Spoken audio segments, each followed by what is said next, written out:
Afternoon. If I might invite us to kindly all please take our seats. We're going to proceed with our program now. Thank you very much for your kind attention. Allow me once again to say good afternoon and a very, very warm, and I'll use the word warm because I think we all want to stay warm, a warm welcome to this WIF annual meeting side event that is being hosted by the United Nations Population Fund's Coalition for Reproductive Justice in Business. This is a conversation that is made possible in partnership with SRHR, with Bayer, with Fairing, and with Amref Health Africa. My name is Nozipho Shabalala, and I'm a conversation strategist, and it is an absolute honor for me to serve you as the moderator of this afternoon's conversation. Our conversation is designed to shine the spotlight on the role of the private sector in advancing sexual and reproductive health and rights. Our big question this afternoon is a very simple and very practical yet powerful question. We want to explore what are the practical things that a company or an organization can do to support women's health and to make a tangible difference in the lives of women in the workplace. We're going to be hearing from two sets of panel discussions this afternoon. And in those panel discussions, we are going to be live streaming those panel discussions. For those who might like to X, I think we don't say to tweet anymore. If you'd like to X, if you'd like to share some of the insights coming out on any of your social media platforms, the Wi-Fi is available, and I believe that the Wi-Fi password is coming up, but it is SDG 1025. There it is. We do also just want to bring to your attention the facilities so that we can have the best possible experience.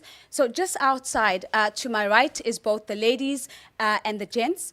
And finally, we are here to break bread together. And I think it's important that we pause and acknowledge that we break bread in a celebratory tone. So this is about celebrating those who have pioneered and have taken the lead in really showing up for the women in their workplace. And so I want to thank the catering staff in advance for the service they're going to be rendering for us this afternoon. We have a 2-course vegetarian meal that we're going to be sharing together. And so just to bring to your attention that there'll be a little bit of movement in the room, but it shouldn't distract us from the conversation at hand.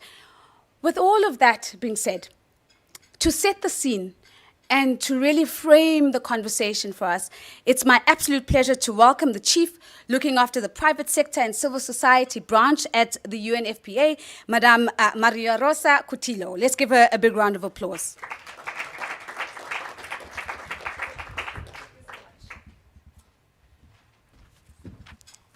So thank you, Nozi, for that introduction. I won't take long, but I just wanted to share 2 words with you. The first one is excitement. So we're so excited to have you here today because last year, almost at the same time, 1 year ago here at WEF, we launched this adventure of the metrics on measuring, taking a photograph of how the private sector, the corporate sector, can really advocate powerfully for sexual and reproductive rights in the workplace.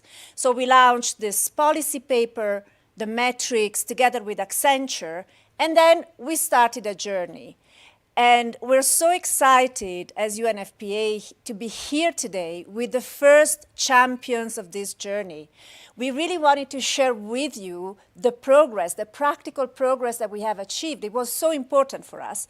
And so we're having here today a wonderful, diversified group of private sector companies that have decided to champion areas of sexual and reproductive rights in the workplace. Menopause, menstrual health, prevention of gender-based violence, paternal and maternal leave. And it is a journey. And the beauty of it that we always talk about with our champions is that nobody is perfect, because otherwise we would not be doing this. That's the beauty of it. And the second beauty of it is that the potential of this initiative is really to reach millions of women, but not only women and men, and and everyone in the workplace. So we're very excited for this. I am so excited by the idea that we can really work together to change lives. So I won't take too much time because I think what you will hear will excite you also.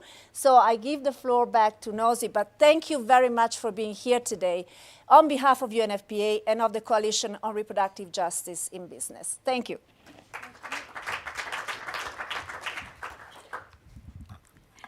Thank you very much, Maria Rosa. And I must say, I heard a few A's that are worth lifting out of that. You started by talking about an adventure that started about a year ago. And I'm hearing that that adventure is becoming advocacy in action. And I'm also hearing a call to action in you by saying, perhaps the next time we're here, we'll be talking about acceleration. So how have we taken this adventure, translated it into action, and now we're accelerating those efforts? Thank you for setting the scene and framing the conversation. Ladies and gentlemen, to extend now the official welcoming remarks before our first panel, it's my pleasure to yield the podium to the Executive Director of UNFPA, Dr. Natalia Kanem. Let's give her a round of applause. Appreciate that. Wow. The champions of the Coalition for Reproductive Justice in Business, people with imagination, really excited to be with you.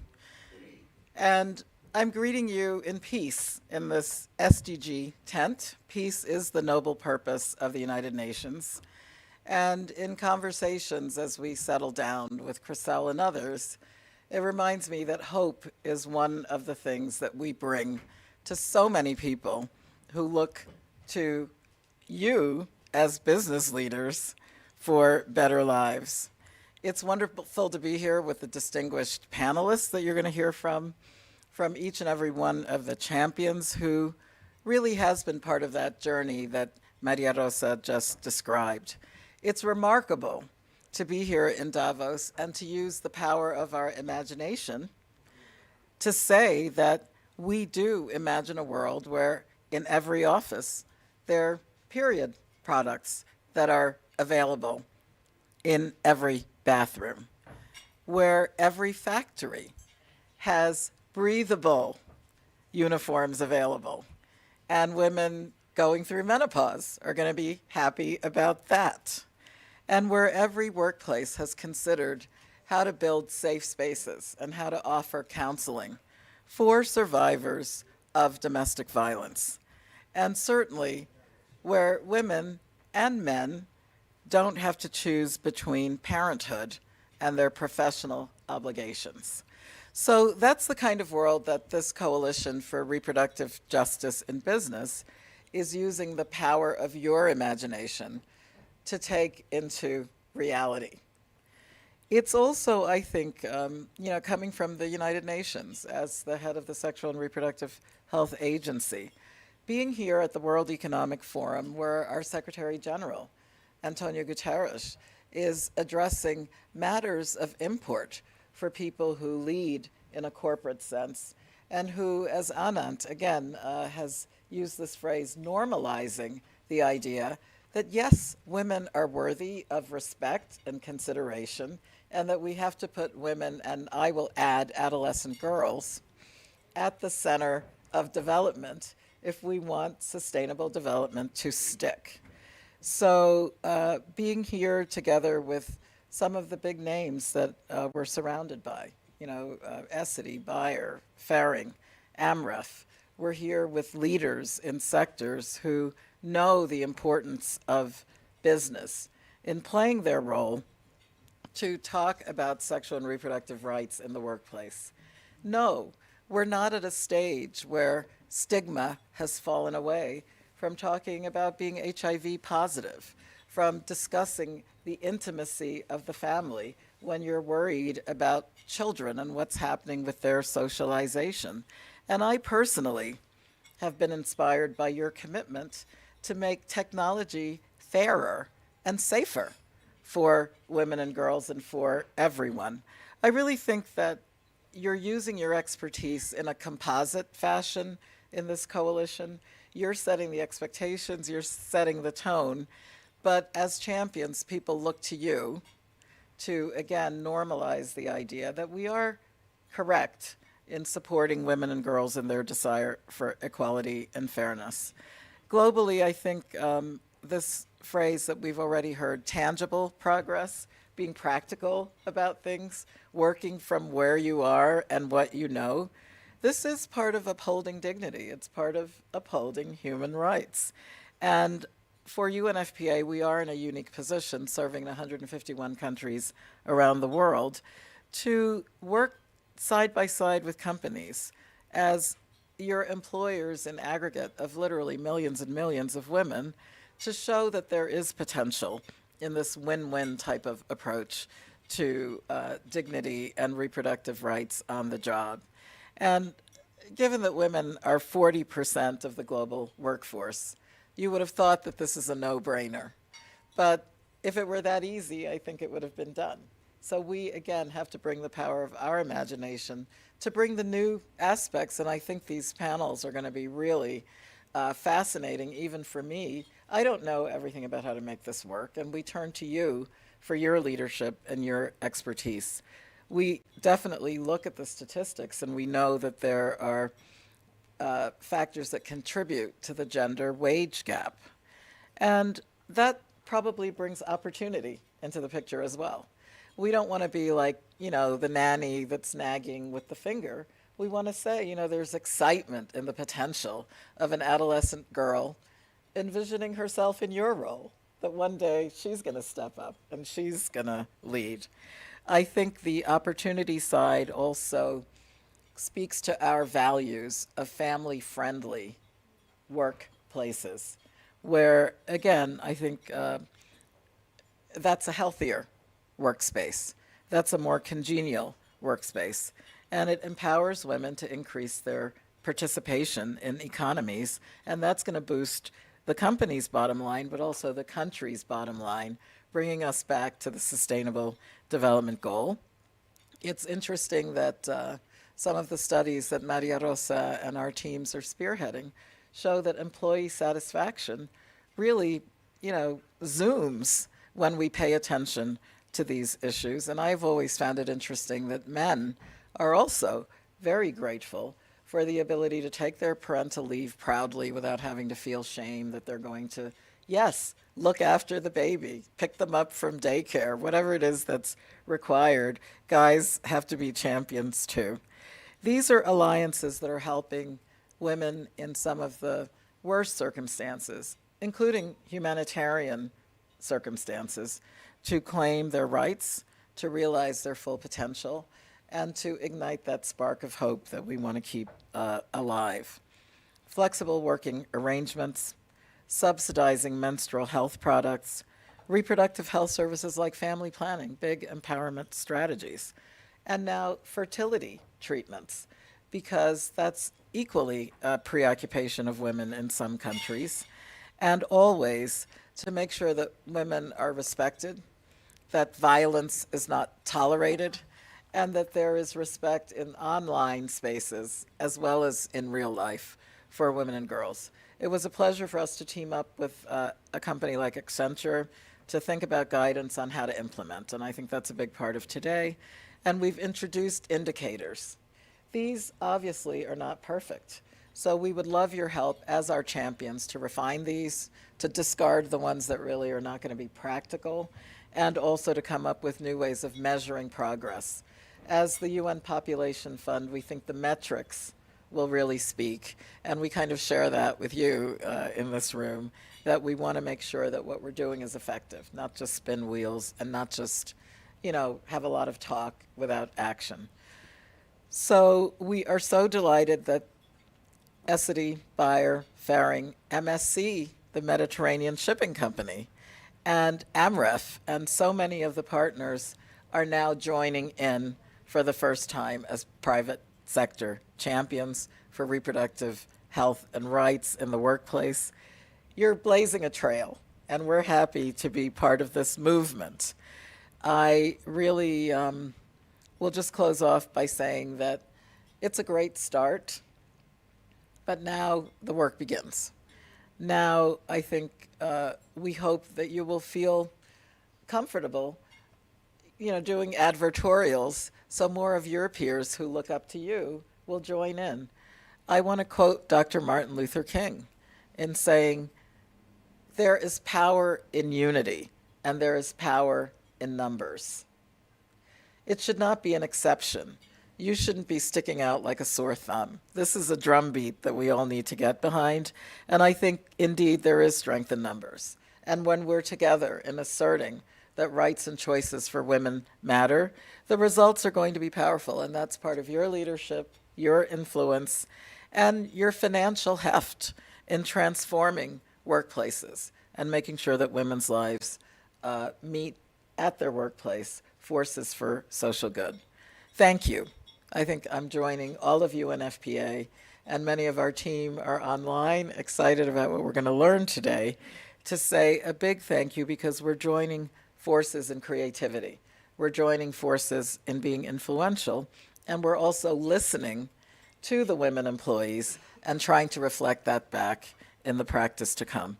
Everyone deserves to have the opportunity to fulfill their true potential. And when the workplace works for women, it will work for everyone. Thank you. We're so honored to have you with us.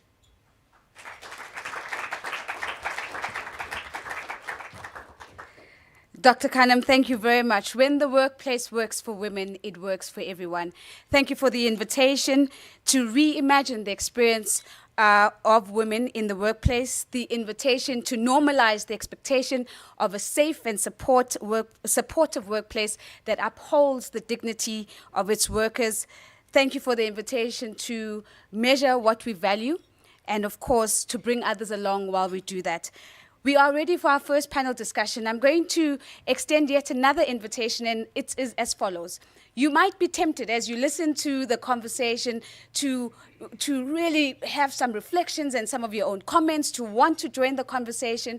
I'm going to ask you to harvest all of that, to put it in your back pocket, because after the second panel discussion, we're actually going to open up the conversation and bring the voices of everybody in the room into the conversation. So you will have an opportunity to really claim your share of voice. With that, to focus on the business champions for women's health and well-being, please allow me to welcome the following panelists to join me on stage. Mr. Stefan Ulrich, the president of the pharmaceuticals division at Bayer. Let's give him a round of applause as it comes up.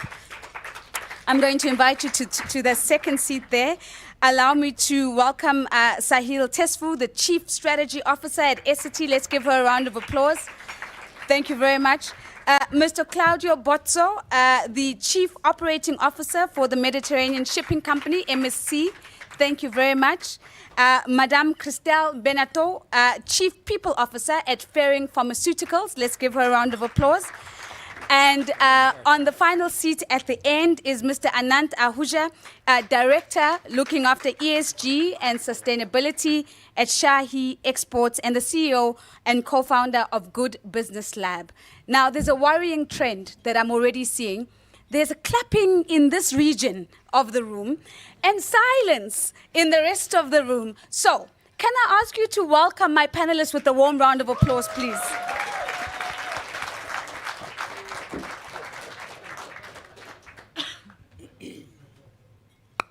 Fantastic. I think that's more like it. So, as we get into the conversation, Stefan, I want to start off with you. Bayer has been a leader, as we know, in addressing women's health issues, both in terms of your products, but also in terms of your policies. Today is kind of special, though, because you are announcing a new partnership with UNFPA, and in particular with the Coalition for Reproductive Justice in Business. And this is a partnership around menopause support in the workplace. So 2 questions to you. The first one is, what's the motivation for this partnership? And secondly, how have you aligned that with the business goals of Bayer? So, first of all, thank you to have me here on the panel. It's always a great honor to sit and talk about reproductive rights and talk about women's health care. For us, this has been, as you said, a topic that we've been dealing with successfully over 100 years now. as pioneers in family planning, but also in other ways of trying to improve women's health. And part of that obviously is not just when you're at the beginning of your reproductive career as a woman and you want to prevent unplanned pregnancies and plan families, but it's also when you're more coming to the end of your reproductive health cycle and go into menopause. And for us, it's something that we've been obviously studying scientifically for a long, long time. And hence, the cooperation with UNFPA is the most natural thing for us, because we've been supplying women in low and middle income countries. In Africa, more than 50 million women are benefiting from contraceptive support with long-acting contraceptives, thanks to the cooperation that we have with UNFPA. So to us, it's the most natural thing to extend that to the other side of the spectrum, to menopause. And from a business perspective, of course, we also have an interest. We're just right now in the process of seeking approval for a novel medicine in the area of menopause, which will be the first dual-acting oral product without hormones to significantly reduce hot flashes and also improve sleep quality. So 2 out of 3 women don't like to or don't want to use hormones to treat menopausal symptoms. And so we had a very, very entertaining and insightful evening last night talking about all the different aspects of menopause, and we think we can contribute there.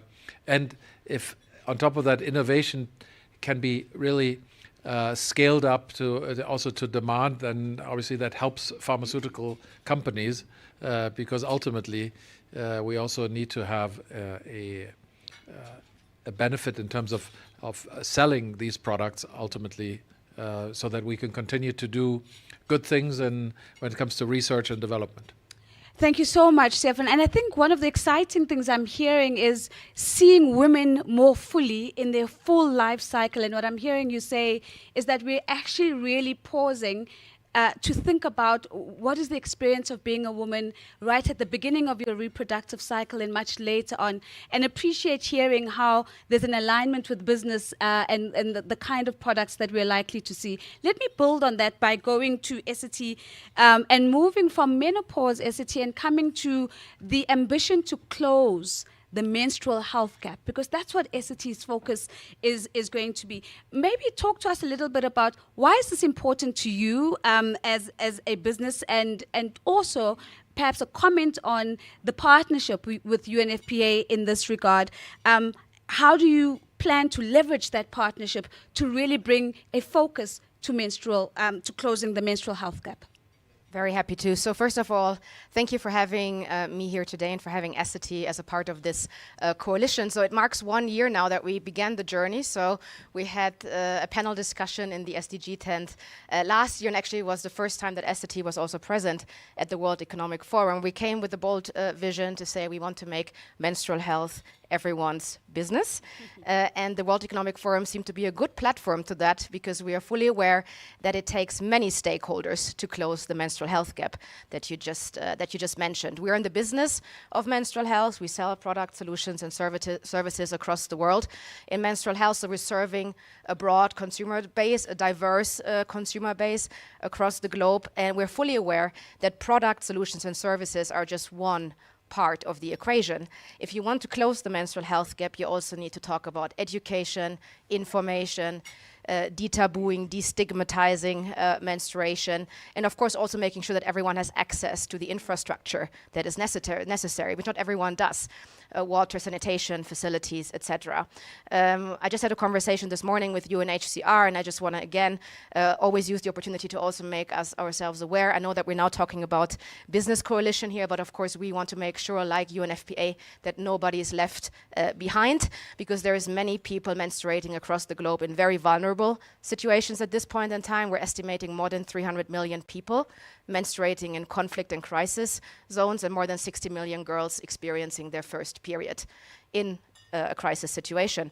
Now, why is that relevant? Of course, your first experience also with the period is going to impact your last experience with experiencing menstruation. We see that also in research that we conduct, that when your first experience is negative, most likely the experiences along your life cycle of menstruating until menopause is going to be negative. If it was positive, you're also most likely going to be better equipped to be dealing with what is to come down the road. So that's why, you know, we look at it from a life cycle perspective. We also look at it from a physical, mental, social well-being perspective to make sure that we really take a holistic perspective here. We want to close that gap, not just because it's the right thing to do, because also it's the smart thing to do. We are in the SDG tent here today. You can argue we're all here in Davos to advance the Sustainable Development Goals. If you want to give it one umbrella, I guess that's the umbrella. When you walk down this hall here, you saw some of those SDGs on the wall. If you think about menstrual health, it's of course a matter of rights because you don't choose whether you menstruate or you don't. Sure. So we should also consider it a human rights matter. But in addition to that, of course, also it's a matter of sustainable development and advancement, which I think we can all agree to get behind, no matter who we are, civil society, businesses, governments, etc. And it's impacting the right to health, the right to education, the right to water, just to mention a few of the SDGs. So that's what we're here to do, and we know we can't do it alone, so we're very happy to be in this coalition. And of course, beyond this broader, let's say, advocacy perspective that we take, we also, of course, are an employer. We're an employer of 36,000 people across the globe, of which many are women, of which many are menstruating. And of course, we need to make sure that our workplaces are equipped for that. And since we are in the business of menstrual health, we feel that we should champion that part of the coalition, which is not to say that we don't want to also learn and go broader when it comes to also implementing other policies. Sahil, thank you very much. I think some really salient points that you've made. One of those being, of course, being intentional about how wide our lens is in terms of who we see as important in this conversation, and just reminding us that the canvas of people that we need to be thinking about is so much larger. But I think what's also really important is listening to how the business model is reflecting in the development ambition of really connecting menstrual health and closing the gap with other sustainable development outcomes.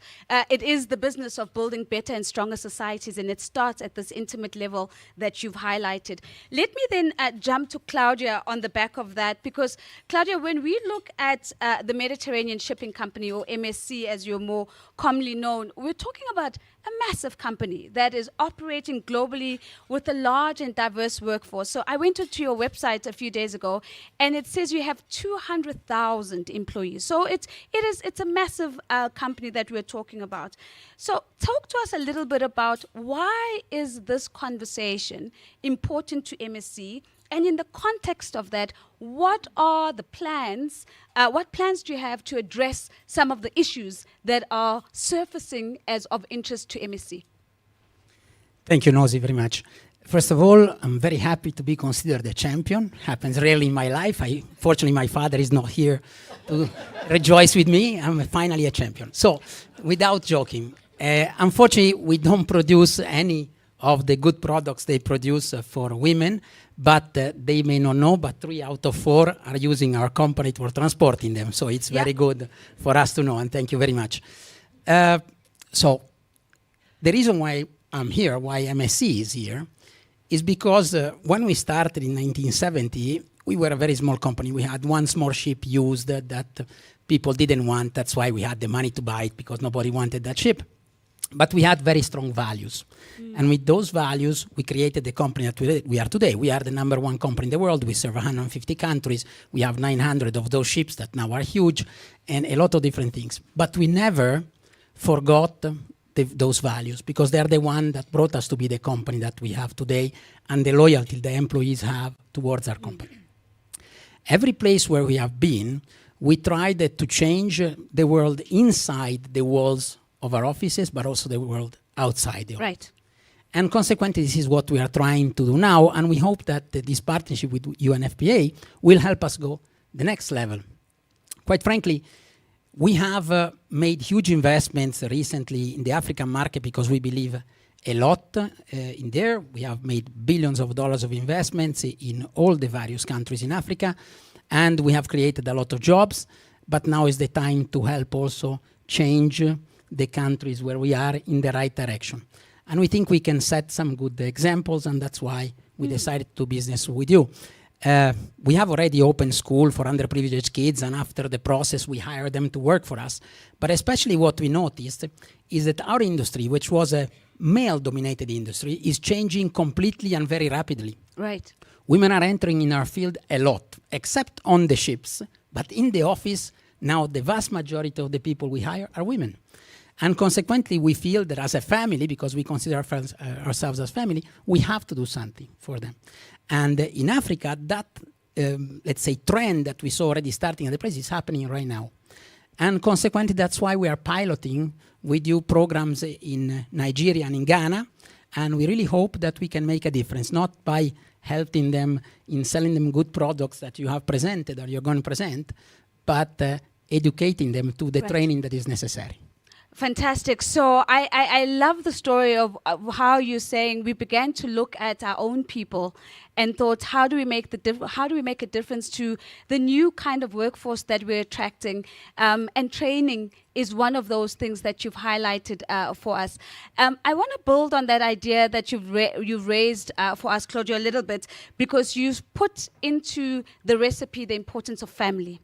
And so as I go to Christelle, I want to talk about family because I know that Ferring Pharmaceuticals has invested in a very innovative policy, and it's an employee support policy that's actually anchored around the idea of building families. I'm keen to hear a little bit about the program, but in addition to that, what are some of the initial results that you're already beginning to realize in the workplace from an actual lived experience impact? But we also know that as we talk about the impact of employees, we've also got to understand and unpack the impact on day-to-day operations. So if you could bring that view and lens as well. Yeah, sure. Great pleasure. So as a fertility company, we know better than most, the challenge that many people around the world are facing building the family. And we want to bring it home, like you, Claudio. And therefore, with that in mind, we actually build a new benefit program. We launched 2.5 years ago, and that program has 3 main pillars. The first one is around the financial and the psychological support that we bring to our employees facing those challenges. And in particular, removing the financial barrier that people are facing when they have to go through fertility treatment. So that's the first main element. The second pillar of our program is around parental leave. And I think Natalia was mentioning that earlier. We are now offering equal parental leave for what we call birthing and non-birthing parent. And studies shows that has a huge positive impact on women's health. To give you some example, it reduces the postnatal depression.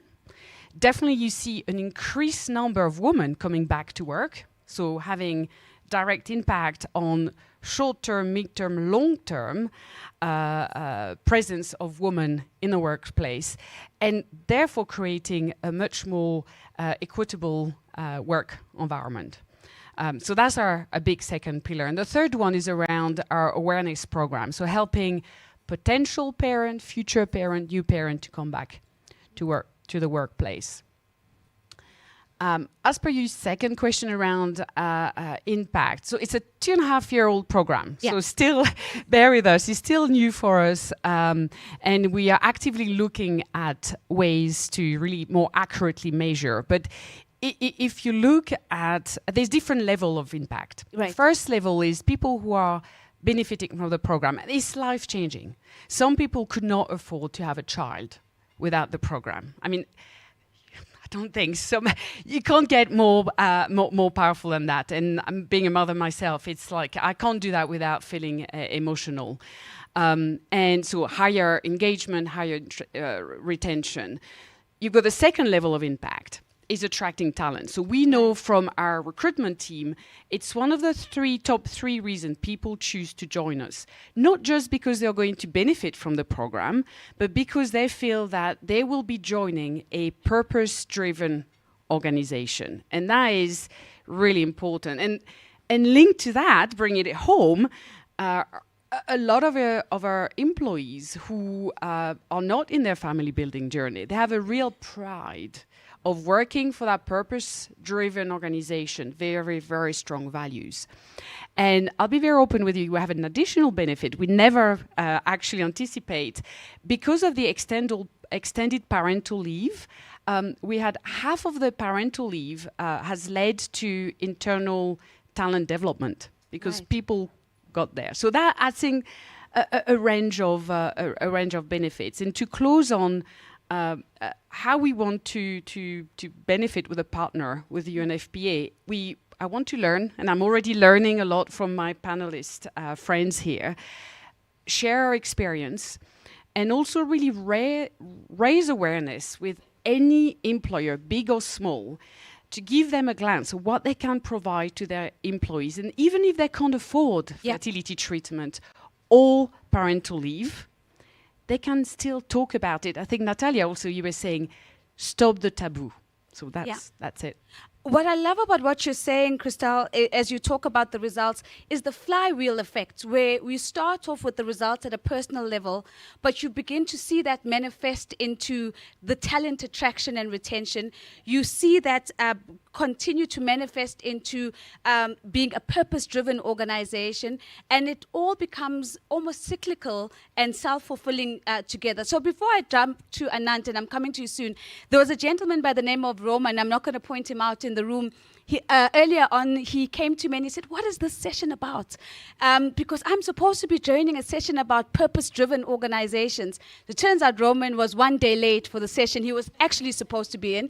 So Roman, I hope, as you sit in the dark, and I won't point you out, that you really have found the conversation that you needed to be a part of, because it doesn't get more purpose-led than what we've just heard. And so, Anant, as I bring in your voice into this conversation, if we look at Shahi, we're looking at potentially one of the largest apparel manufacturing and exporting companies coming out of India. You are touching the lives of millions of workers across your supply chain. The question I want to put to you is, how have you been thinking about, as an organization, about sexual rights and reproductive health and rights within your supply chains to really ensure that you are seeing and supporting the women who are servicing your company? Yeah, sure. Thank you, Nosy. And it was great it was inspiring to hear from all the panelists. So at Shahi, we recognize that supporting women, it's more than just providing employment. First you have to recognize their needs. You have to create a supportive and safe environment. And, Shahi was started by my grandmother. She experienced this firsthand. She was a young mother building the company in the 70s. And I think that's left a strong imprint on our cultural values as an organization. So today, Shahi employs over 100,000 full-time workers. 70% of them are women. And there's plenty of opportunity as an employer to think about how do we understand their challenges and how do we design solutions to how do we design the job to work for women. First of all, I can mention that traditionally, even before I joined the organization, there were a lot of supportive programs such as for pregnant women, for young mothers, daycare centers in all of our facilities, pre- and postnatal support, nutrition programs, and so on. More recently, some of the programs we've designed, they include a menstrual hygiene project. So the background of that project was in one of our factories, this factory has about 3,000 workers, and we offer sanitary pads, in the dispensary, so anyone can go and collect them. We noticed that even though the workforce was so large, only 200 pads a month were being used. So, this was confusing to us. And we spoke to a lot of the women, and we realized a lot of them were using fabric scraps or, other methods. And so we realized there's an opportunity to sort of design a program around raising awareness around the importance of menstrual hygiene, but then also using sort of human-centered design, creating a user-friendly approach to providing sanitary pads. And the way we did that was through vending machines installed in the women's bathroom. They were biometric enabled, so you don't have to carry, coins or anything like that. And what we saw from rolling this out was very interesting. We saw a pretty large, pretty significant increase in attendance. So there was about a 20% increase in attendance 6 months after the program. And so the program cost about $7,000 for that one particular unit. If you factor in the value of the increased attendance, it more than paid for the program, about 3 times, in terms of the ROI. And we were able to actually determine this through a UNFPA tool. It's an ROI calculation tool. So I think, having like an evidence-based approach to this type of work has been very useful, because when we know something works in one factory, then we can scale it up to the remaining 50 factories that Shahi has. The other program I can quickly mention is around reproductive health. And we realized that there was a need to provide information and awareness around family planning, reproductive health. A lot of the women that work in our factories are young women, so either soon-to-be mothers or already young moms. And so we created a satellite clinic just outside the factory where women could go and essentially access information to family planning, reproductive health, but also certain services. And these are 2 examples of programs that I think we were able to design because we took the time to understand the challenges women were facing, but then also not only are they achieving their sort of social impact targets, but also driving business growth for us. Thank you very much, Anand. I think that's really important as you highlight evidence-based interventions. And what I love about what I'm hearing is that allowing the women to drive the data, watching the behavior and understanding the behavior of women and what works for them as a way of really bringing the data to the surface. I think, Dr. Khanam, you said earlier, when the workplace works for women, it works for everyone. And that data, of course, comes from their lived experiences. So we're literally out of time, but I do want to borrow Maria Ross's trend that she started off with when she spoke to us. She said, last year we came and we started an adventure. This year we're focusing on action. So I'm taking that exact same question. And Stefan, I'm going to literally start with you and run my way down the row here, which is to ask you, next year, when you are seated in this high chair, in this beautiful room while we're having lunch, what do you hope to be reporting from a buyer perspective? And that really speaks to the ambition and the hope and the dreams you have for your initiatives. What story are you going to be telling us? Well, the simple one is that this was the first time at the WEF that we spoke about menopause, so that it will not be the first time then. So that's an easy one. That's true.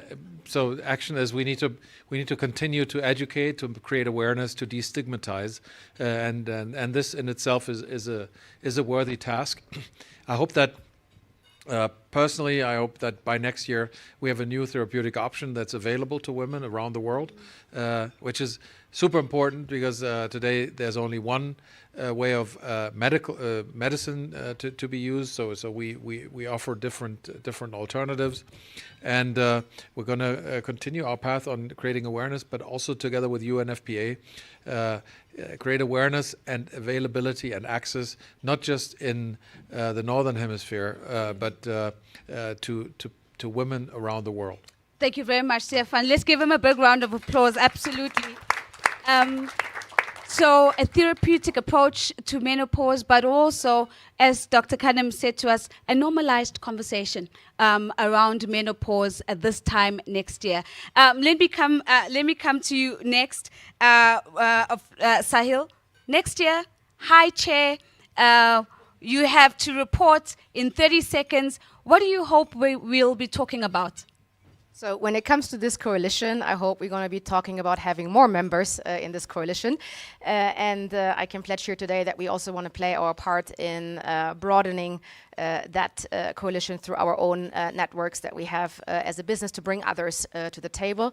Secondly, I hope beyond the menstrual health commitment that we have, we can also report back on a broader SRHR agenda for our employees. And I hope that with regards to our broader advocacy when it comes to menstrual health, actually today we're launching a white paper together with a couple of our partners that is a call for action across all policy areas that are relevant to advancing menstrual health. So I hope when we come back next year, we will have a lot of acknowledgement of that attempt and hopefully also progress across all of these areas. Thank you very much. A big round of applause for Essity.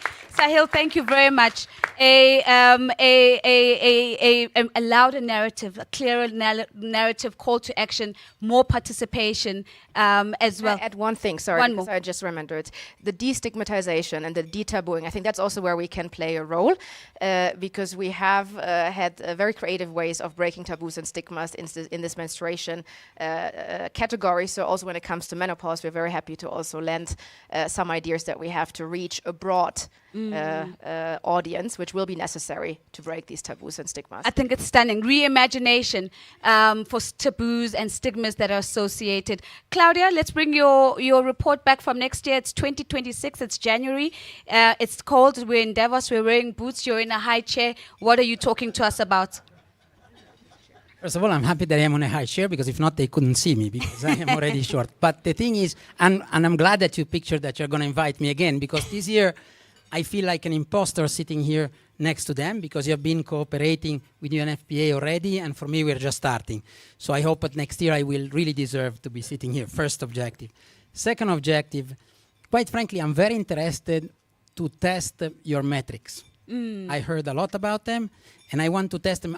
In my company, they call me KPI man because I love KPIs. I have KPIs for everything, and so I will be very interested to see if they work and what they can tell me. The third thing, I really think that the transportation industry as a whole is huge and is getting more and more important in the world. And if we can be ambassadors in that industry, I think I really want to play a role in doing that. And even if I change the subject 1 second, I just want to say one thing to Natalia, and you will forgive me for that, even if I have nothing to do with this. Natalia, you spoke about the possibility for men also to be home with the kids and so on. The only time I could experience that, it was during COVID, because I was forced to be home. It was beautiful. So I hope we can help you with that because it was a beautiful experience. Wow, thank you very much. Round of applause. Thank you very much. And Claudia, it actually has everything to do with the conversation. We don't need another pandemic in order for us to have shared parental leave and family leave. I think it's such a poignant point that you raise. So, Christelle, let me bring you back. We're back again next year. Your report card, how does it read and what's the conversation we're having? So more fairing babies through our program. But more seriously, maybe a couple of data I quickly want to share with you because I think it's important. One is 44% of our countries, which is nearly half of the world, do not have parental leave for both parents. Half of the world. So the second data, a third of the people who actually want to have fertility treatment, they need it, but they want it, they just cannot afford it. So 1 person out of 3 cannot have children because they don't have the money to have it.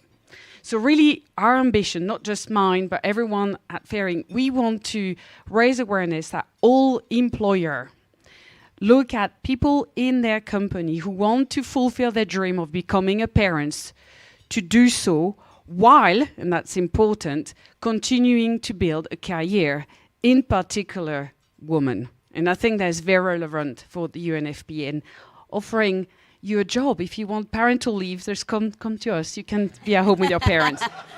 But this is an ambition. So actually call for action. That's something. Everyone in this room, you're an employer. You know what I mean. Absolutely. Let's give Christelle a big round of applause, please. More fairing babies. More fairing babies. We're going to keep that ticker counting. But I think the most serious message there, Christelle, is have we bothered to even have the conversation with the women in our organizations about their ambitions around building a family and what can we do to make those ambitions a reality? So Anand, you get to take us home in this particular conversation. What are you talking about next year as you take up your seat? Well, hopefully next year we're having the conversation moderated by you again. You were great. Thank you so much. And I think for me, you know, the way I think about it is impact at scale. So how do we truly drive impact at scale? And just to give a specific example that we're working on at Shahi, this is our 50th year since we started, and we've launched a program to provide free lunch to all our workers. So it's 100,000 free meals a day.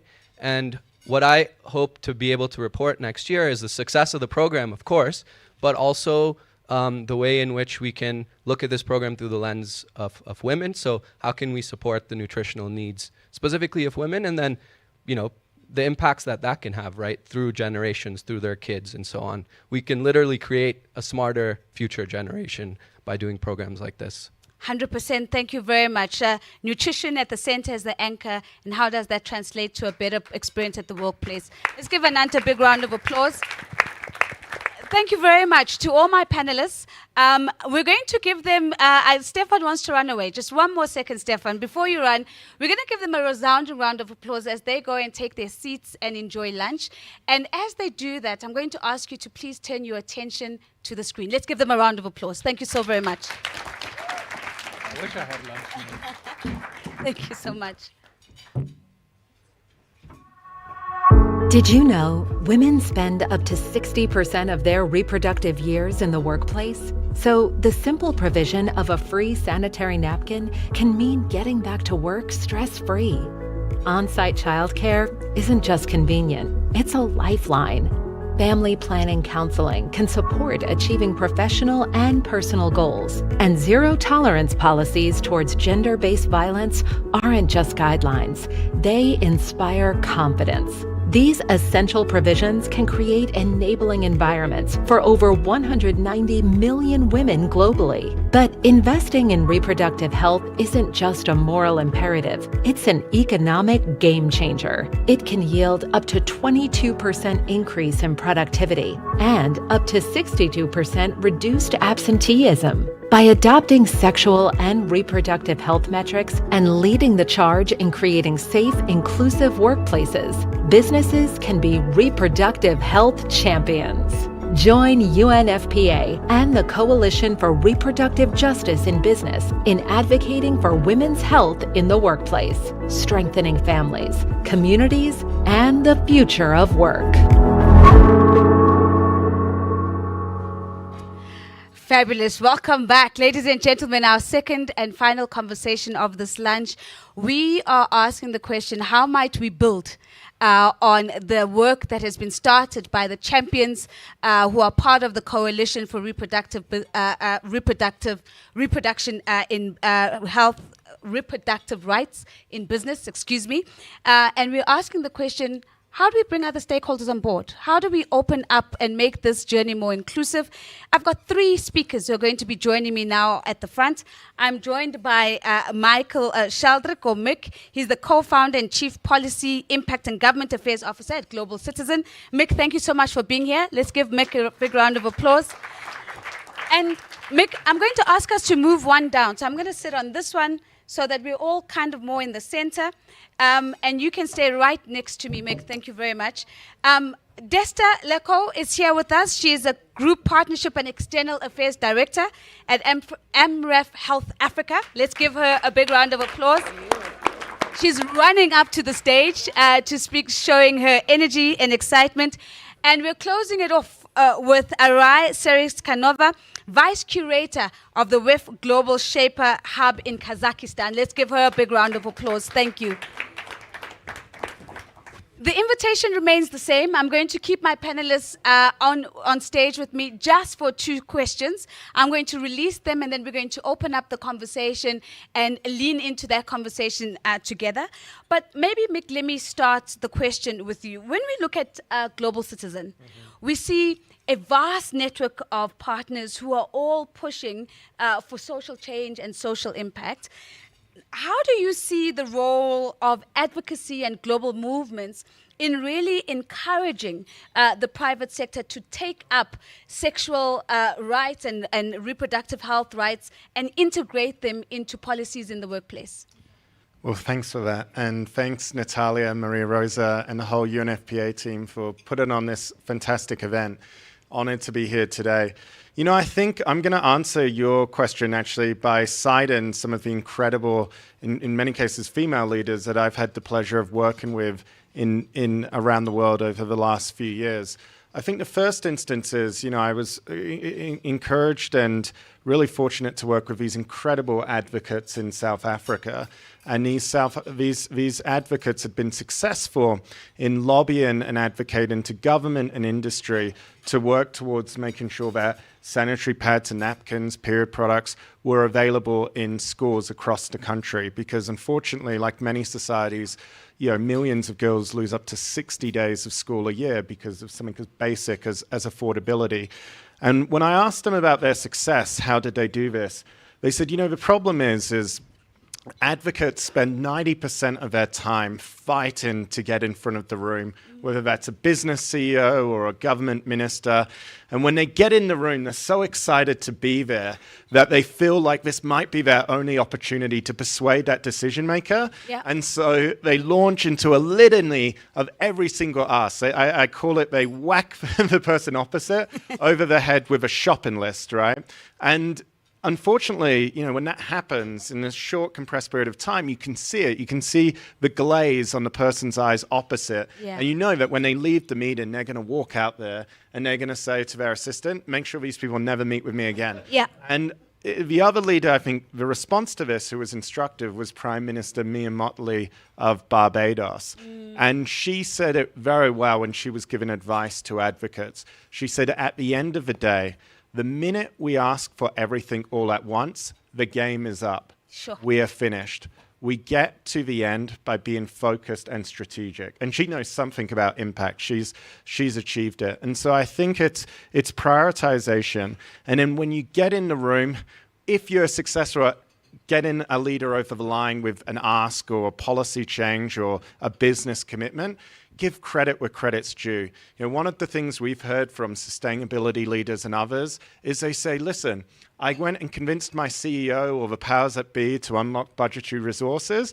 And then as soon as we announced this, we got clubbed again with everything else we're doing wrong. And I think we have to embrace a degree of pragmatic idealism, and we have to at least give credit where credit's due, because for those inside industry, that is ammunition to go back and say, look, there's a constituency of people who actually care about this, who's willing to acknowledge. And that doesn't mean we don't stay quiet on everything else, but it is important that we embrace that and we give credit where credit's due, because other time people are just not going to respond next time. And we know, as a former Australian Prime Minister once said, never doubt the horse of self-interest. Indeed, it's the only horse that's ever truly won. Yep. Sure.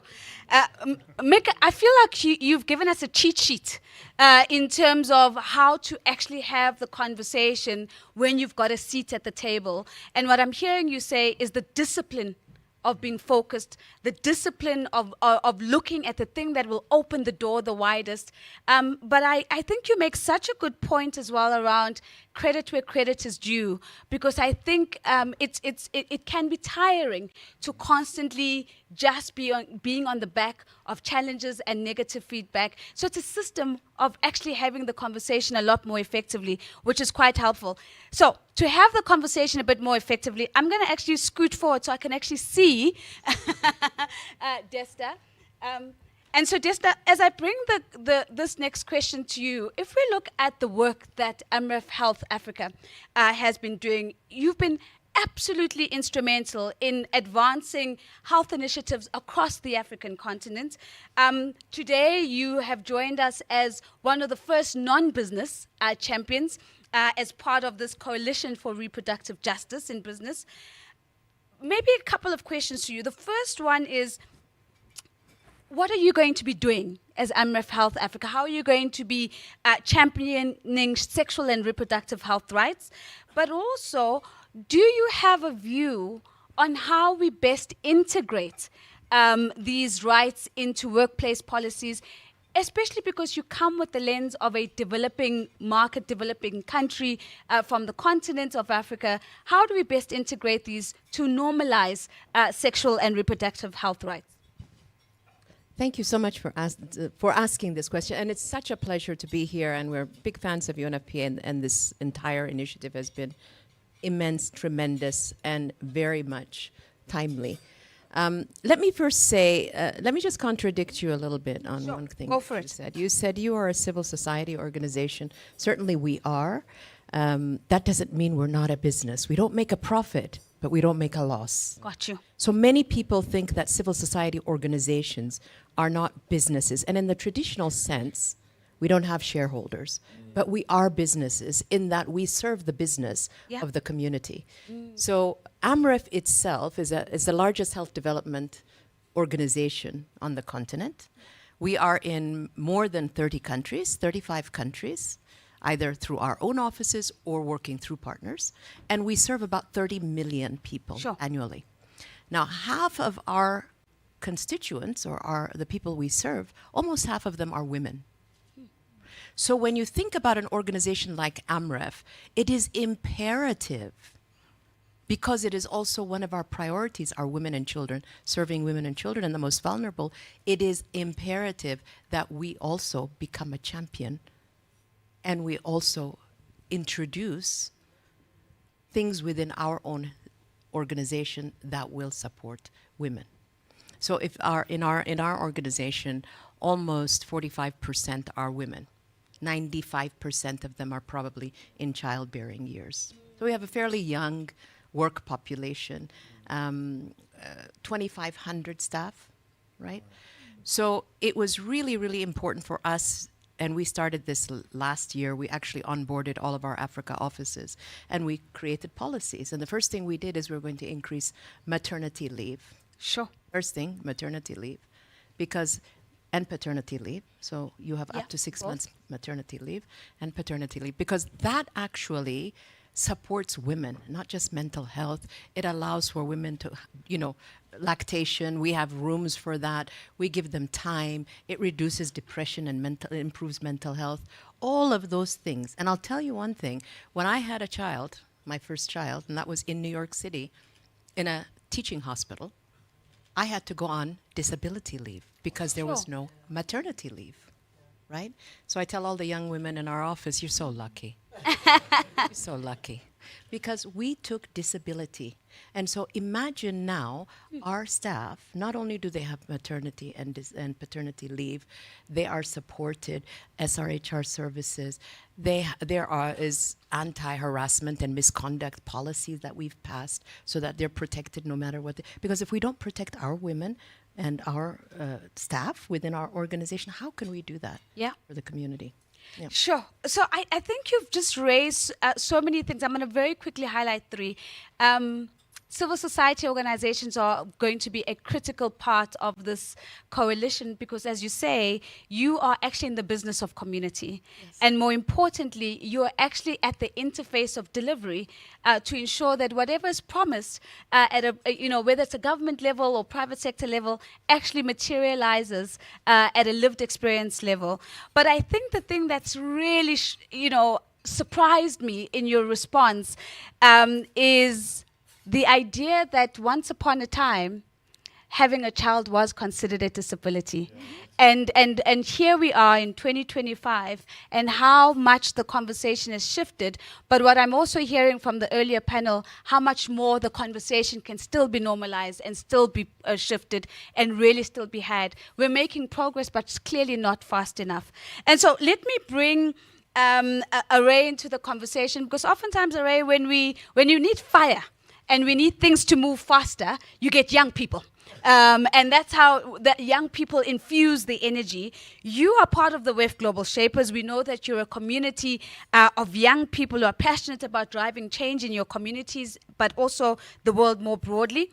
How do you think young people can, the beautiful script I have here says, encourage private sector. I'm going to reword it. How do you think young people can light the fire under the bums of the private sector to make sure that all the things we're talking about today actually are realized, is the question to you. But I'm keen to hear that more than just being an encourager of the private sector, can the WEF Global Shapers themselves make a difference? Over to you.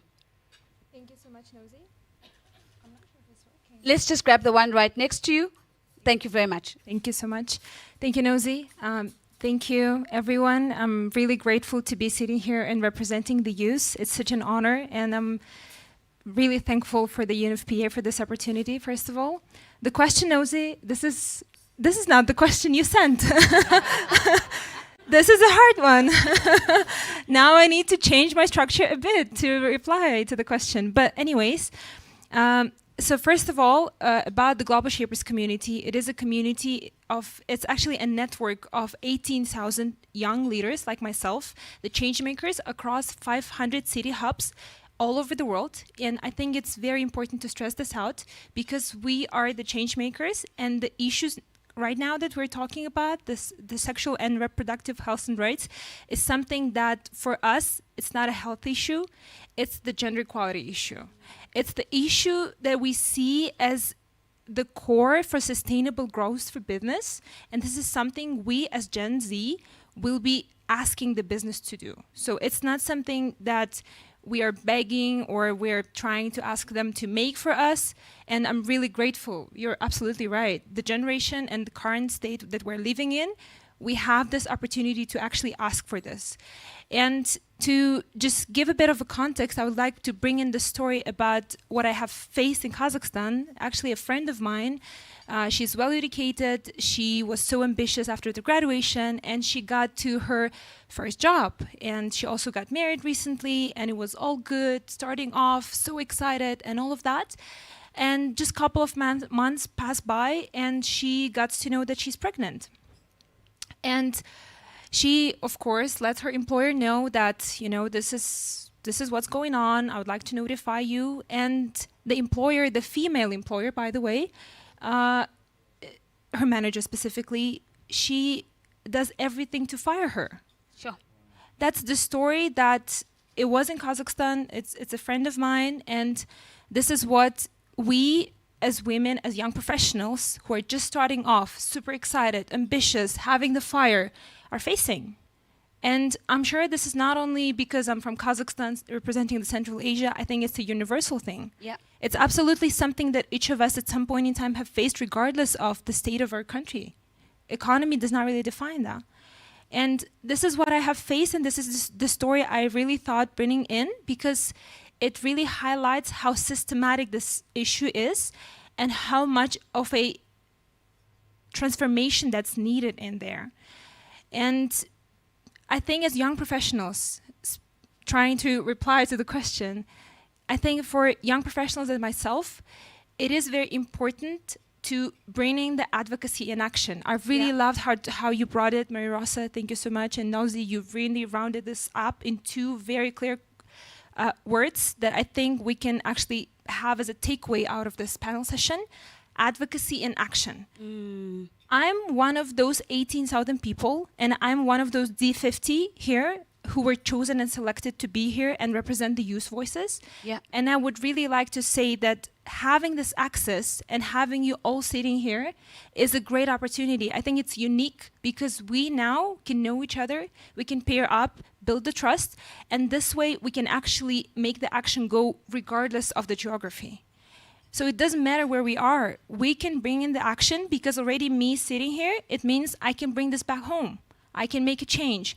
The advocacy for now is a very good starting point, because we're all having different contexts. But regardless of this, I think advocacy is something Global Shapers, young generation, we can bring in. Step number one. Step number 2 is the action. Each of us, we are young professionals as well. We're not just young people who just graduated. We're also having 5, 6, 7 years of experience. And being the changers in the policy making, bringing the change into the environment or the workplace each of us work in, or the industry, or any context really, is something we can do. So we are actually bridging the gap between the civil society, between the business, and between the organizations like UNFPA. And I really would like to use this opportunity, me sitting here and amplifying the youth voices, to actually collaborate. Davos this year is about collaborating in the intelligent age. And I think just yesterday we had a session with Klaus Schwab, and he said cooperation is the key. And I would really like to wrap this up on collaboration. And I think we can really make it. And I'm here to be one of those change makers, and I'm really open to have the conversations, to bring in the projects, to make the advocacy work, and advocacy will bring us all to action. Thank you so much. I think that's so beautifully put. Let's give Arai a big round of applause. And as you're saying, at the end of the day, advocacy and action is rooted in our ability to collaborate, in the ability for all of us to bring our respective strengths into the arena. And so as I put my final question, I want to build on that. If we think about how do we create momentum?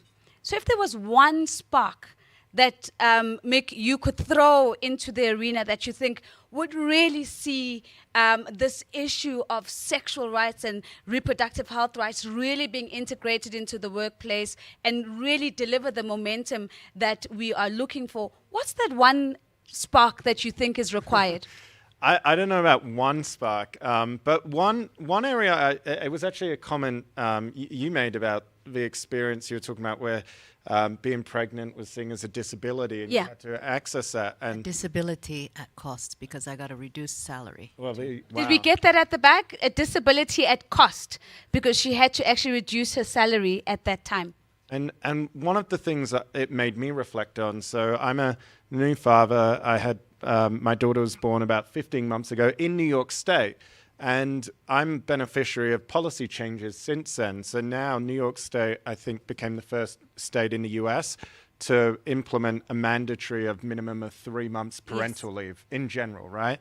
And what was really interesting is, so I go to access this leave 3 months, and I have the privilege of being a co-founder of an organization. So internally, it was like, okay, I'm not really have to worry about getting fired. I mean, I guess, if my team wants to mutiny or use the time when I'm out, that's one thing. But I guess more broadly, what was interesting is the response I had back from people from other organizations.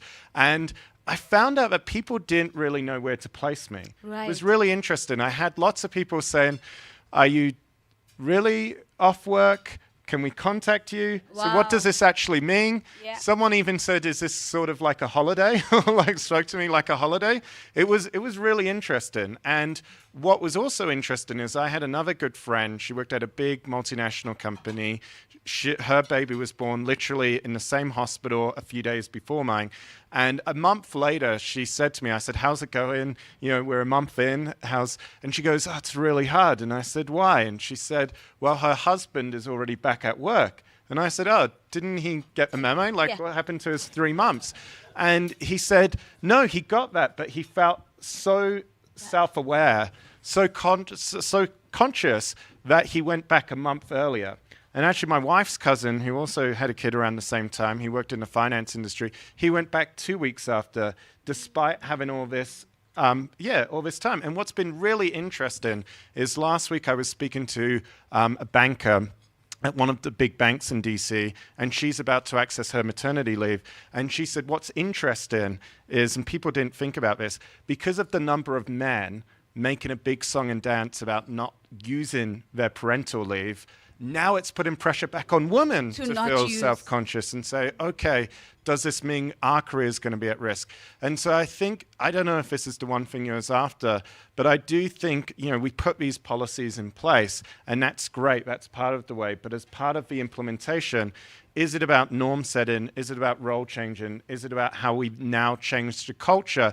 And I think, again, to bring it back to self-interest, you know, there's so much data out there that actually says, you know, we know the stats about the gender divergence. We know about, you only have to look at recent elections to see the views of young men and boys and how they're feeling, whether it's lack of pride, lack of identity, and so on. But there's a lot of data to actually say, well, what happens when a man does access his parental leave? The impact that has on his mental health and being, and therefore on corporate culture as well. So is it that we have to get better, like we did in the days when we were making the case, and we're still making the case for women's economic empowerment, sexual reproductive health and rights, position this as much as an economic development issue, as a moral issue? Do we have to do the same with policies like parental leave in order to complete this journey that we're on? That's one idea. That's a fantastic idea. It took more than the minute I had allocated to you. But I was inspired by this. But Mick, I think you've opened up a very important conversational space to think about the actual impact of the policies when they land in the environment, and whether we've considered both the intended impacts and the unintended impact. Because as you say, if women are now feeling the pressure not to take their parental leave, there's probably a bit more work we need to do in how we socialize and land parental leave. So let me then come back and ask the question to you, Desta. If there was one thing that you think could be a spark, could be it could really catapult SRHR into and integrating it into the workplace and give us the momentum that we need to be having a evolved conversation next year, what do you think that one thing could possibly be? You know, there are about 10 things, right? Yeah. Okay. But we'll do one. I'll try to do one. So here's the thing. I'm going to focus on Africa. Yeah. Because we are in sub-Saharan Africa. In Africa, the mean age is 19. Yeah. Okay. If the mean age is 19, every private sector, every business, it is your business to make sure that these young people, and thank you to what you, it's in your business interest to have productive employees, to have happy employees, is to ensure that their rights are preserved. So next year, this time, I would love to see other advocates and champions in the NGO space, in the civil society space, like ourselves, take to task private sector to make sure that the people you are making your products for, the people, not the ones in this room that spoke earlier, by the way, not you, not you, not you. But if you are in the business of business, your clients are women, are young people, are people who should deserve, you know, to have their rights respected, to have support, to have services. Yeah. And so next year when we come, I'd love to see more private sector partners who say, we've actually rolled out this plan.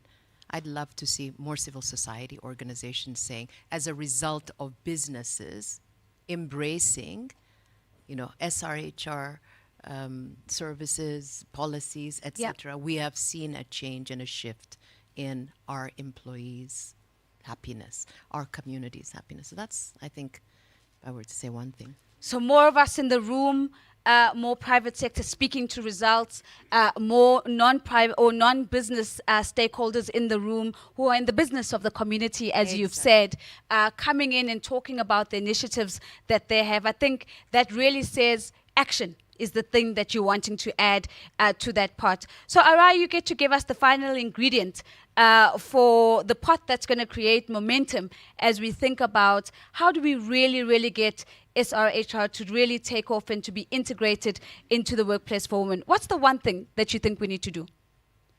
I think, does it work? Yeah, it's working. Go for it. Yeah. Thank you, Nosy. I think there are definitely many things. I agree that there is just now one. But also, as an ESG professional myself, I also do projects in climate change agenda. What I see is that this topic is not taken seriously. And unfortunately, you really need to convince people just to be aware of these things happening. And I think it's pretty similar to what we are discussing right now about reproductive health. I think it's not taken seriously, and this is one of the issues I see. And I'm hoping, replying to a question, I'm hoping that this is the topic that we all are in it. It's natural thing. And I'm hoping next year that we wouldn't be in need of explaining it, but it would become something so natural and so okay for us that we're just having it by default. Fantastic. Something I would love. I think it goes back to the word normalizing. I think Natalia raised for us. So I've got winking and blinking happening on stage. People want final comments, and Nosy, please. So final, Desta, I'm going to give you a wink, the go ahead. A final quick comment. Go for it. Yes. So business is business. Business makes profit. Earlier I said NGO, we don't make a profit and we don't make a loss. Yeah. Which means that there is an incremental cost for us to actually run programming or policies or support these type of activities. In our organization in Africa, in sub-Saharan Africa, it is about $350,000, $400,000 a year is the incremental cost just to make sure that the policies that we passed are supported. So I think given the position of the incoming president in the US in terms of financing foreign aid, I think that we need to be particularly sensitive that if we want the civil society organizations to participate and to really embrace and become champions as we are, we need to also be conscious of the financing behind it and the incremental cost behind it. It's a strong, powerful point to conclude on. Can I ask for a big round of applause for my panelists, please? Thank you very much. So, as they come off stage, and I'm actually going to destage the conversation for the next 5 to 7 minutes, I'd love to hear some of your voices. You might have some reflections. You might have a comment or two. You might be doing something interesting that you think you'd really love to share. I'd really like the opportunity to hear from 2 or 3. And there's only one condition: short, sharp, concise, and to the point. Right, fantastic. So I've got my very first, this whole table wants to say something. So maybe I'll get a representative from the table. So how many hands do I have? So she's already halfway on her feet. Let me give, won't you please introduce yourself and share your comment, and maybe we can try everybody else again. My name is Laura Herman. I'm a partner with Delbrück Advisors, and just want to put on everyone's radar a report that will be published in March. We've been partnering with UNICEF to launch a report that's a toolkit for businesses to implement family-friendly policies. It looks at the factory setting, the farm setting, the retail setting, the office setting. It offers a baseline policy, what to do if you want to be a leader, what do you want to do if you want to be a standard setter. So any business can find themselves on that continuum. So should be going live in March. And for all of your work, I hope it helps advance the implementation of all of these ideas. Thanks. Fantastic. Thank you very much. Bame, I think you have somebody at the back. I'm going to work the front of the room. You can work the back of the room. I understand we have a little bit of leeway and a little bit of time. So we're going to get all these voices in. I'm just going to go to the back of the room, and then I'll come to you next. Please go ahead. Thank you. Hi. Is this switched on? Can we boost a little bit at the back, please? Thank you. Sorry. Hi. My name's Nancy. I'm co-founder and CEO of Mondays, Organic Mondays, a company founded with the purpose of empowering women to feel confident wherever they find themselves in life by providing menstrual health care solutions to corporates, to businesses, to stadiums.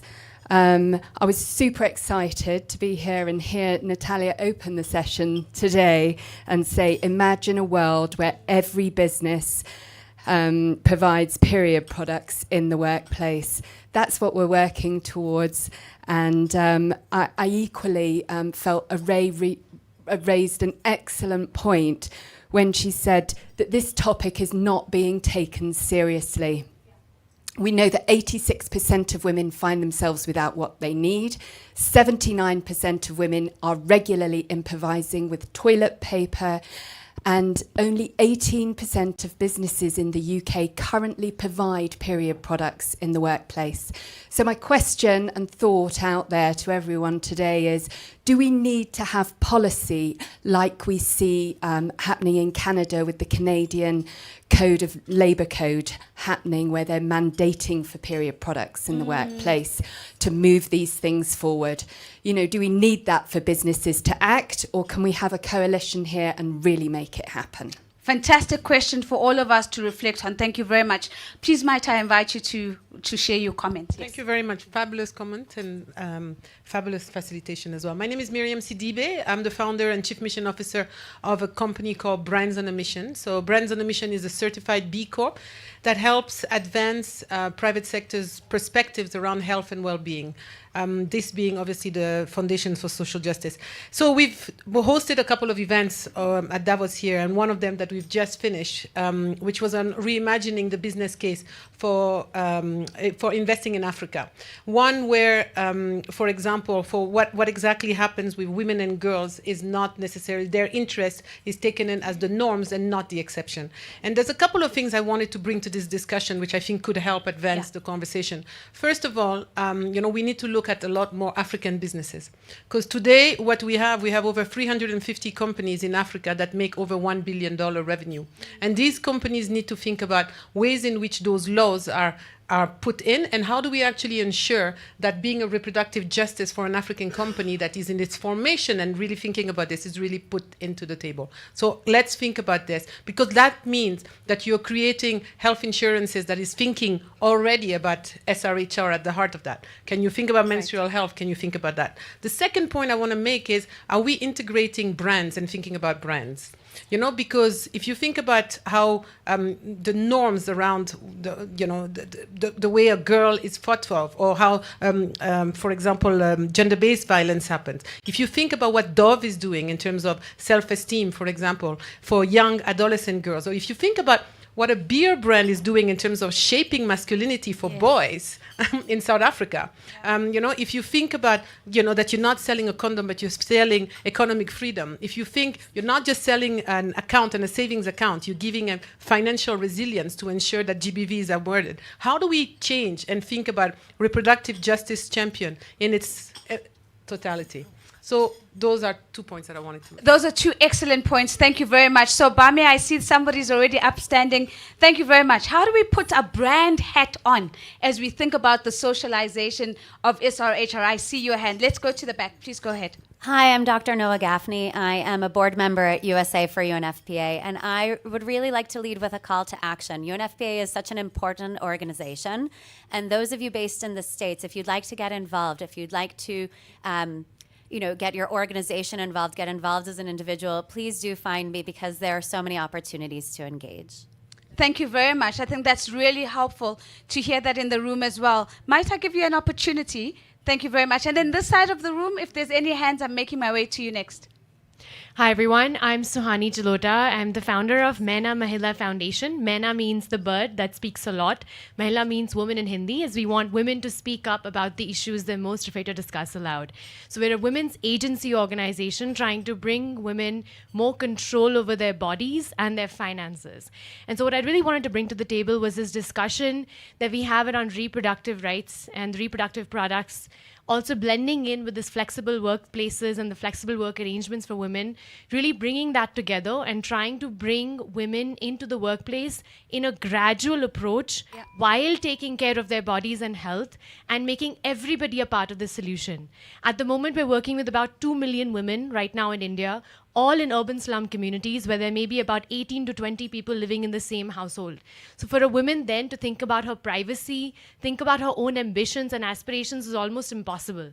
So we really need to be working towards these solutions where we get many more corporates onboarded to provide solutions. And given that many of you maybe from that space want to really speak to and call to action here, is that please provide gradual entry approaches for women that can serve them both in the workplace as well as at home, and create these spaces for talking about their bodies without any shame, like the Maina bird.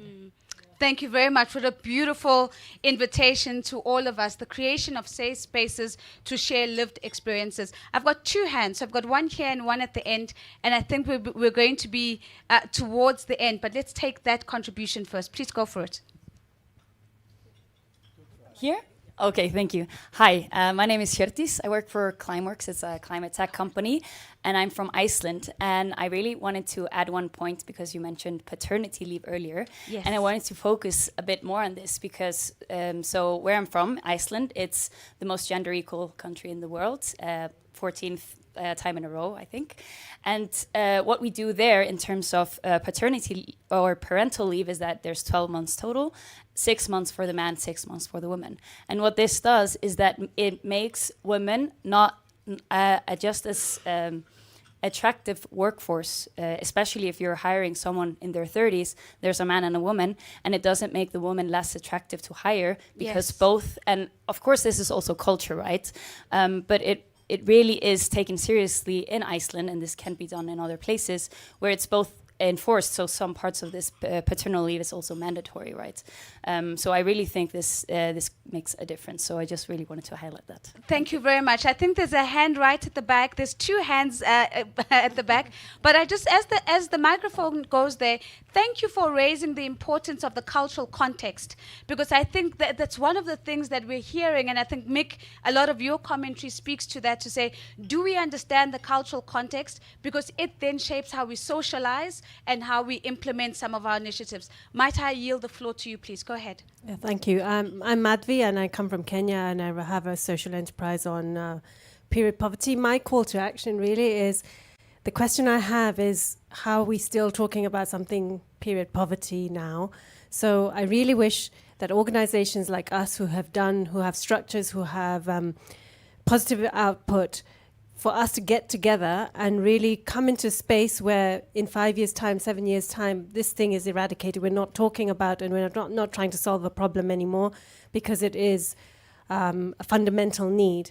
My question here today is, we were part of an event or research, which is also about bringing menstrual health into workspaces and how that helps, and what the ROI I think was 150%.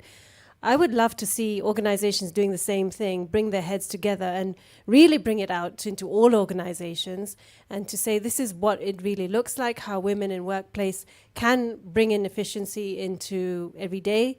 So if they can talk to each other, I know there's many people in this space who are talking about menstrual health, SRHR, or period poverty.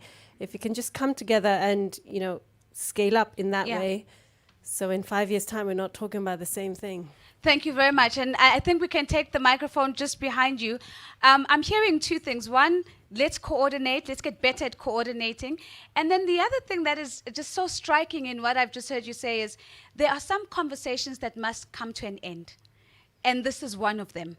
And I love that provocation that you've given to us. We can't be talking about this 10 years from now. And so thank you for that invitation. It's the final comment, and then I'm going to ask Ian just to extend some closing remarks as we end. Madam, please, can you go ahead? Yes, it's more of the same. My name is Viola Edward. I'm from Venezuela, Lebanese origin, living in Cyprus, psychotherapist, working in Spanish, English, and Arabic. Since the 90s, taking mental health, fitness, and emotional well-being to corporation and to government. So it's more of the same. What I wanted to add is that small steps is going to solve the big problem. So if each one of us just add more therapists and mentor, I'm the president of the Global Mentoring Network, and train more mentors in any organization, in every organization. I know we can do policies and make the change in big, but we can make it in small. Each one of us just push in the school of our children or grandchildren, in my case, to add more psychologists in schools. I mean, we fight a lot to have them, but we cannot have one for 300 students. We need to every area, and in any negotiation. I live in Cyprus. You know the problem that there is in Cyprus. How it's possible that in the negotiation there is no psychologist, no sociologist, not anthropologist? How are we going to solve that problem with two communities that we're not living together? So thank you very much for this space, and let's continue. Thank you very much. I think a big round of applause to the UNFPA team for creating this space. As I hand over to the Director for looking after the Division for External Relations, Ian McFarlane, I probably just have two things to say.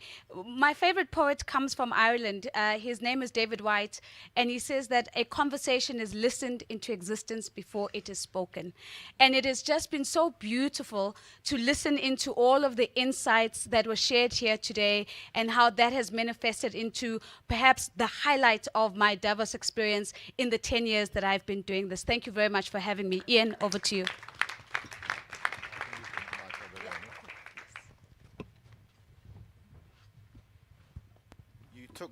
You took the words right out of my mouth, and I was going to start by thanking my own colleagues, which I still will do.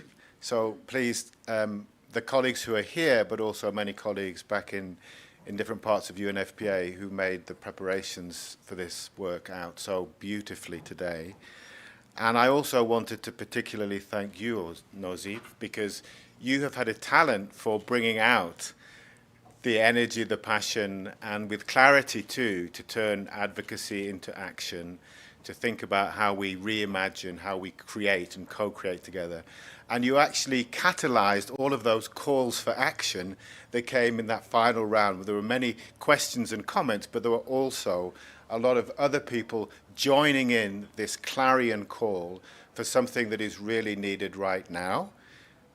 It's needed right now because of the world in which women face, or what women and girls are facing in the world right now. But it's also needed from the economic perspective too. As we've heard, there are many, many benefits. And it's just been so exciting to hear all of those very practical examples, all of those inspiring stories, and all of those suggestions as to how we can continue to learn together to make a difference in the lives of women around the world so that they can contribute fully to shape a better world for all of us. I'd like to pick up on a comment that Mick made about giving credit. So the second part of this little closing ceremony will be to give some awards to all of those champions and our other panelists who spoke today. And I'd like to ask you to come up onto the stage. Not only will you be invited back next year, but you will also get a photograph and a little gift that we would like to offer you now. And please, everybody, let's celebrate those people who had the courage to take forward this initiative, the champions for reproductive justice. Thank you. So it's all the panelists, with particular thanks, of course, to Bayer, to Essity, to AMREF, to MSC, to Anant and Shahi, to Mick from Global Citizen, and to Desta from AMREF. Thank you so much for your championship.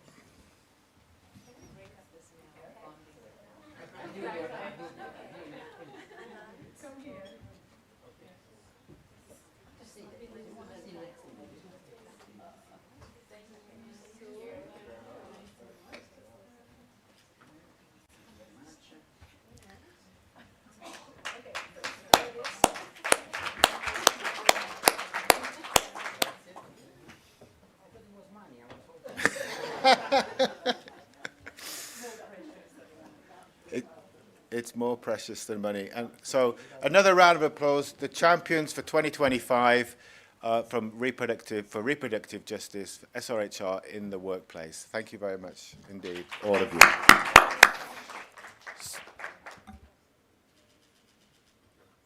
That was a great sound. There was a lot of photographs there. And we hope, this is my final remark, we really do hope that there will be many more champions on a bigger stage with many more examples of how you have collectively changed the world, made the workplace a better place for women and girls everywhere.